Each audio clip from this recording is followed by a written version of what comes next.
Good morning and welcome everyone. My name is Charlene Chase and I am president of the OTEC Board of Directors. It's with great pleasure that I welcome you to the 2021 OTEC Annual Meeting of the Membership. We certainly miss meeting with you all in person, but out of concern for everyone's health, we decided to be virtual again this year. The annual meeting is now called to order, and it's my pleasure to introduce OTEC's attorney, Ron Williams.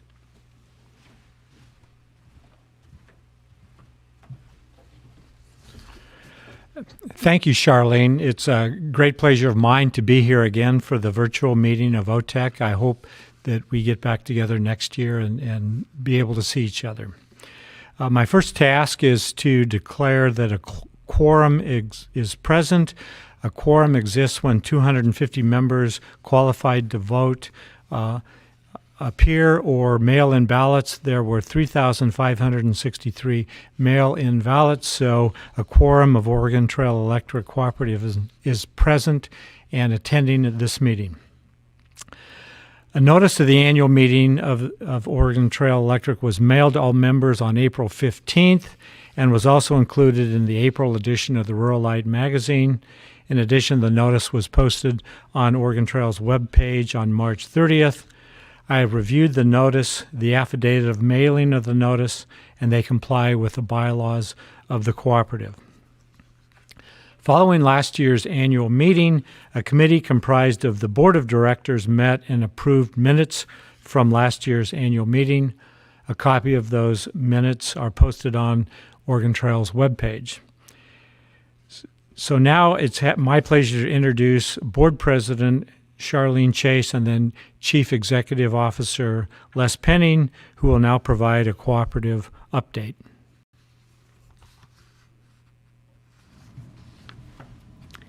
Thank you, Ron.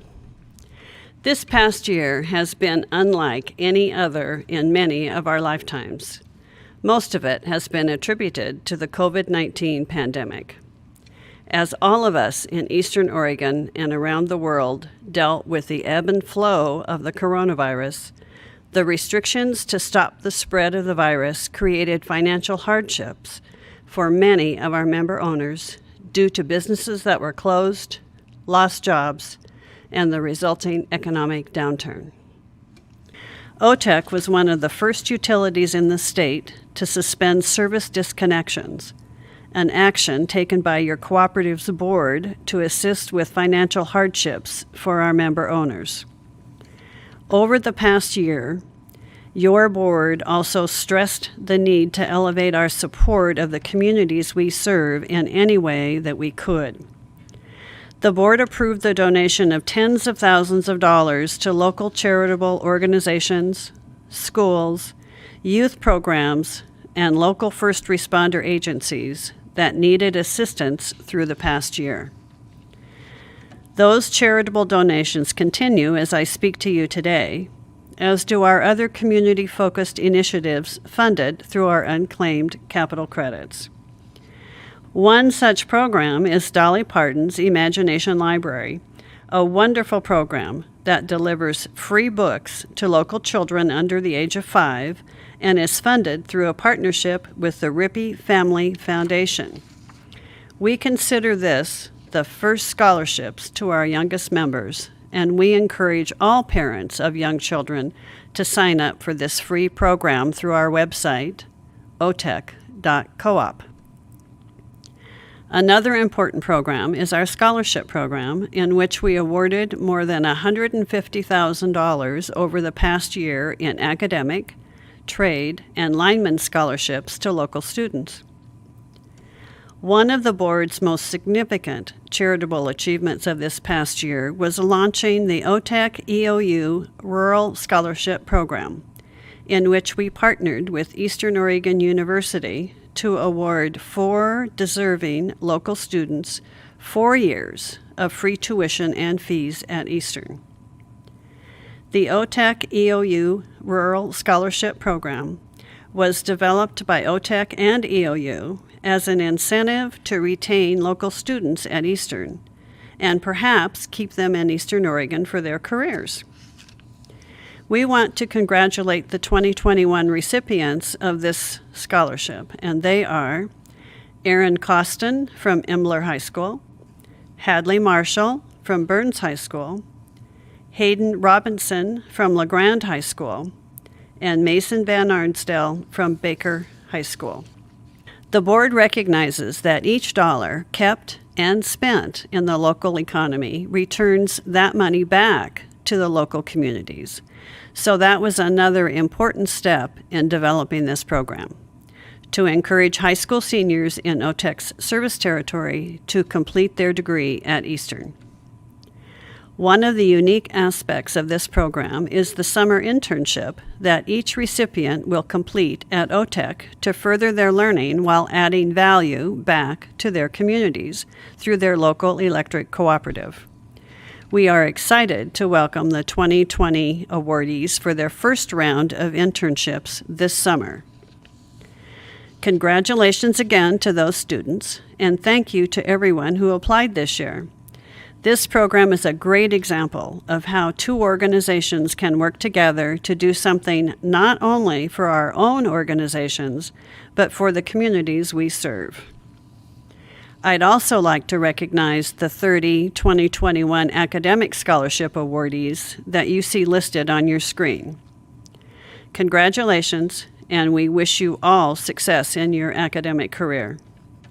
Despite the hardships we all faced this past year, there are also more moments that your cooperative wants to celebrate.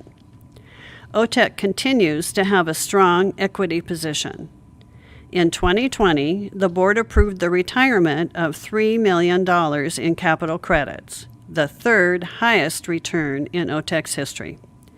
Capital credits are one of the most visible and important benefits of being a member owner of a cooperative, and returning your investment is a key indicator of financial health. Finally, I just want to say that the future of your cooperative is bright. We know we have all been tested and challenged this year to varying degrees.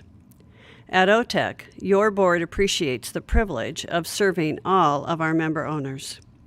As the local economy begins to rebound, your board of directors promises to continue doing our part to make sure the future of our local communities are bright alongside of OTEC's.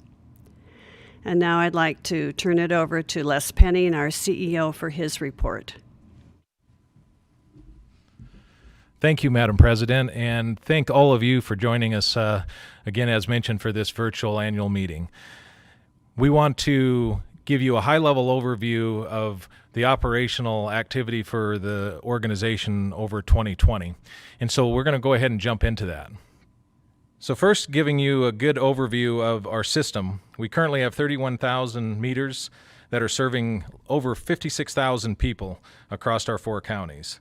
We do this with over 3,000 miles of line with an investment assets of around $133 million. And the positive thing is that at an average rate of 9.83 cents for our residential customers, we're feeling pretty fortunate and we're pretty competitive with that rate across the country. I did want to briefly mention the pandemic and its impacts. As Madam President had already addressed, when we suspended disconnects back in March of last year, it drove past due accounts over 2,000%, and the accounts associated dollar amounts with that over 3,000%. However, the good news surrounding that is that our membership is working hard at the recovery side of that, and many resources are available to help continue to support that effort as we move forward. I do want to address our 2022 strategic vision, which is focused on driving to the top 10% in member satisfaction nationally by innovating and diversifying our services to grow. This has 5 primary drivers: member value, reliability, competitive rates, innovation, and growth. Our strategic focus areas for this always begins with safety as our number one focus. We're going to be looking at infrastructure upgrades, talking a little bit about fire mitigation, rate stability, what we're doing to exit the pandemic and its recovery, and what is happening in community support. When we talk about our community support, there's a new tool that's in our toolbox that is the formation of OTEC's Member Foundation. It is community-driven support that's going to leverage the assets of the cooperative, and it's going to have three initial primary focused priorities in academic support, early childhood development, and first responders. This will extend the charitable arm of the cooperative, and we're extremely encouraged about our potential to leverage our membership's dollar in ways that we were unable to do with the cooperative itself. Please keep focus on this and look for updates on our website and through media that will help you see the activities of the foundation and other ways you may be able to interact and support. I do want to address fire mitigation. The positive news is that OTEC is currently operating under a fire mitigation plan ahead of the curve of the mandatory requirements that are coming down from state. There is an additional area that you may not have heard about, which is a term called public safety power shutoffs. This is a new procedure that will most likely be mandatory in 2022. This procedure is designed to have utilities shut power down proactively under certain weather conditions.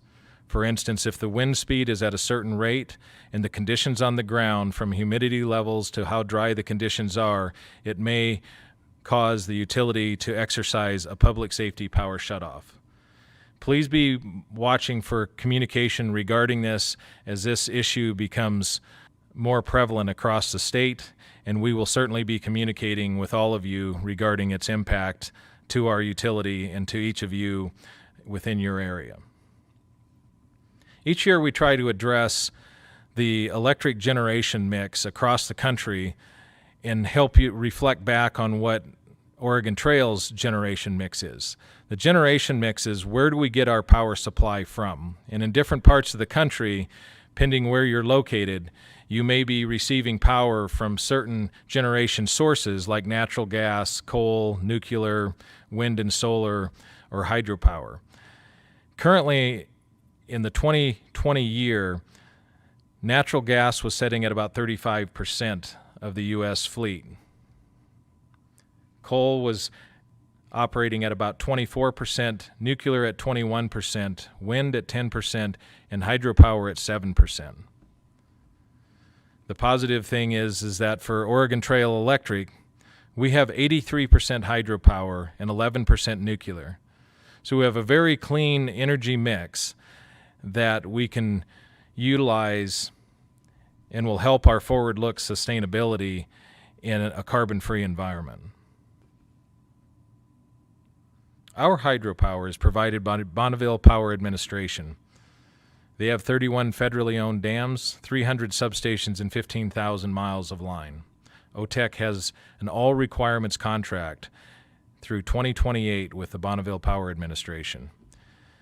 This hydro system has provided Oregon Trail an energy carbon-neutral resource that has allowed us to drive very low rates across our region for many years.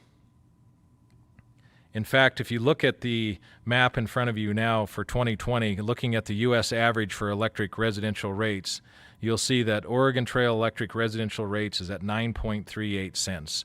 And if you look at the rates across the country, you can see that we are extremely competitive and one of the lowest rates in the nation. We also want to stay focused on securing our hydropower future resources. That includes recent communications that you may have seen regarding our neighboring states and our attention and focus on this matter to ensure that we continue to collaborate and not try to litigate regarding issues on those dams. Be watching for communication around potential legislation of the dams, and we'll keep you informed along the way. I also want to talk a little bit about the investments made into your cooperative assets over 2020. When we look at the primary category of investments, we had $5 million of total system investments in 2020, and the primary makeup of that is in system improvements, over 71%. And when we break that down across our districts, as we look at how those dollars were spent, you'll see that 35% was spent in the Baker City and Baker County areas. Out of La Grande, about 28% in that region. In John Day, 18% and around 17% in the Burns area. Each year that makeup is a little bit different, pending where our investments need to go for the system improvements as they are developed and as needed in our long-range plans. From a financial side, we remain healthy. I did want to reflect on the importance of our residential sector and our commercial sector as we've seen through the pandemic, but when you see it from a revenue component side, you'll notice in this graph that the revenues associated with our residential and commercial side make up the lion's share for the cooperative. So it is vitally important of how well we support our residential, commercial, as well as the other classes in our system. But really understanding the bulkhead of those revenues is critically important for how we operate the system. Additionally, when we look at the graph to your right and showing that graphic, the primary point to this is to really show that power supply makes up over 50% of our costs. And so you can truly understand when we are talking about hydropower and the focus of how important it is to keep those costs in check, the impact it can have on the utility. I do want to address, in closing, some innovative technologies to continue to pay attention to. One of those areas is electric vehicle charging stations. We have deployed a plan starting last year where we're deploying high-capacity charge stations across key corridors to help support tourism and the traffic that flows through this region. In addition, you will be wanting to look and monitor what is happening in the solar area as we continue to look at the opportunities for solar to be part of our generation makeup. Last but not least is battery storage. The technology in these areas, as well as they are in electric vehicles, are somewhat exponential in their activity and how fast they are changing.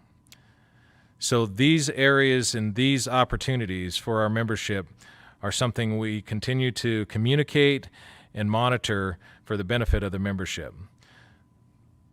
If you have questions, we want to make sure we get those answered, so please send your questions to communications@otec.coop. And now we'll ask Ron Williams to come back to the stage so that he can provide you the election results. Thank you again for joining us.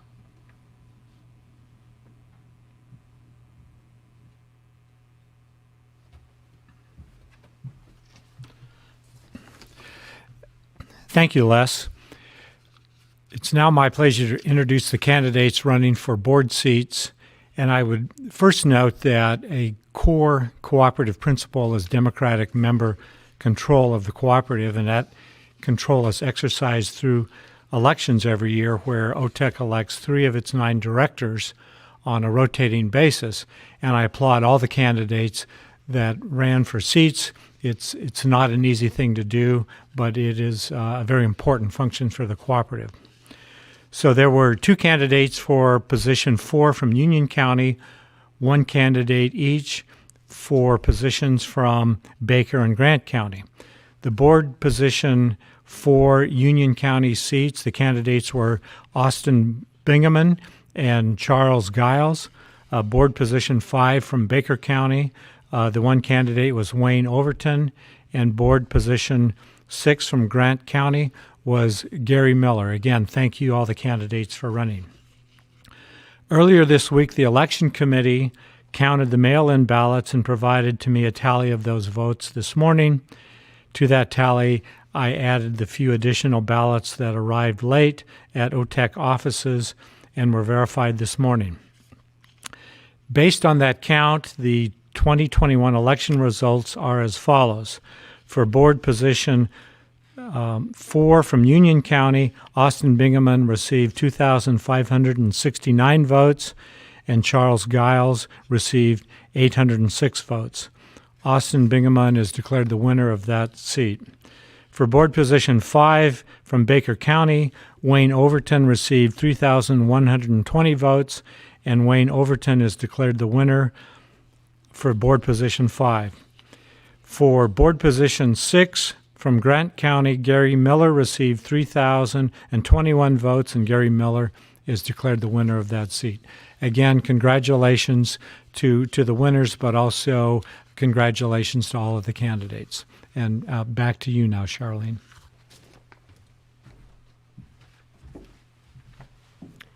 Okay, thank you, Ron. And I would like to acknowledge the work of the nominating and election committee members and thank them for their hard work to make the election process a success. And you'll now see their names on your screen. There is no new business or unfinished business. So now it's my pleasure to announce the winners of the mail-in ballot prize.